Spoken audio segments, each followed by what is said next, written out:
संसार में पिता, पुत्र या भाई का नाता जैसे मनुष्य के बनाने से नहीं बनता, वो पहले से ही निर्धारित होता है, उसी प्रकार जीवन में किसे तुम्हारी पत्नी बनना है और कब कहां उससे भेंट होनी है, यह भी विधाता पहले से ही निश्चित कर देते हैं। इसलिए मनुष्य को चाहिए कि जब उससे भेंट हो तो अपना संपूर्ण विश्वास, संपूर्ण प्रेम उसे सौंप दे, जिससे उसके पश्चात जीवन में किसी दूसरी ओर ध्यान ही न जाए।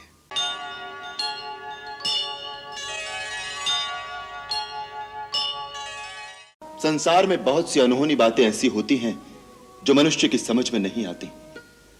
अकस्मात एक दिन कोई भूकंप आता है जो मनुष्य के जीवन को उथल-पुथल कर देता है।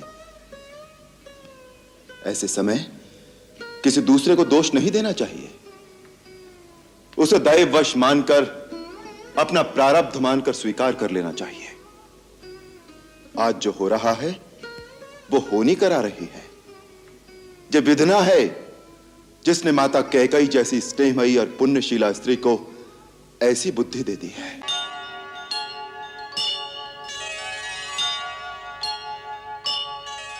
जो उचित और अनुचित का भली भांति विचार किए बिना किसी काम को जल्दी में करते हैं, वो पीछे पछताते हैं। मुझे तुम्हारी वीरता पर और तुम्हारे पराक्रम पर किंचित भी संदेह नहीं है। तुम क्रोध के आवेश में भरत को अवश्य मार सकते हो, परंतु जब तुम्हें पता लगेगा कि भरत पर तुम्हारा संदेह मिथ्या था, तो क्या फिर उसे जीवित भी कर सकोगे?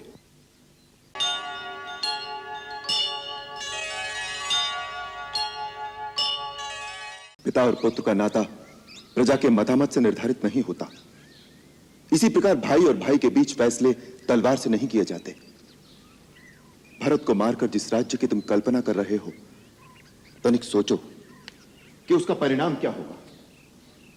यदि अपने भाई ही न रहें तो राज्य के सुख भोग में क्या आनंद मिलेगा। यदि मेरे सुख में तुम तीनों भाइयों का भाग ना हो तो वो सुख मेरे लिए विष के समान है।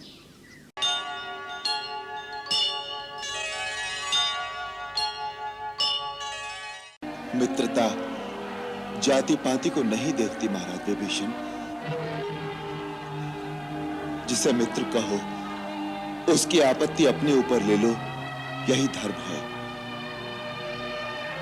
दूसरे, आप हमारी शरण में आए हैं। शरण में आए हुए शरणागत की रक्षा के लिए यदि आवश्यकता पड़े तो अपने प्राण भी दे देने चाहिए, यही धर्म है।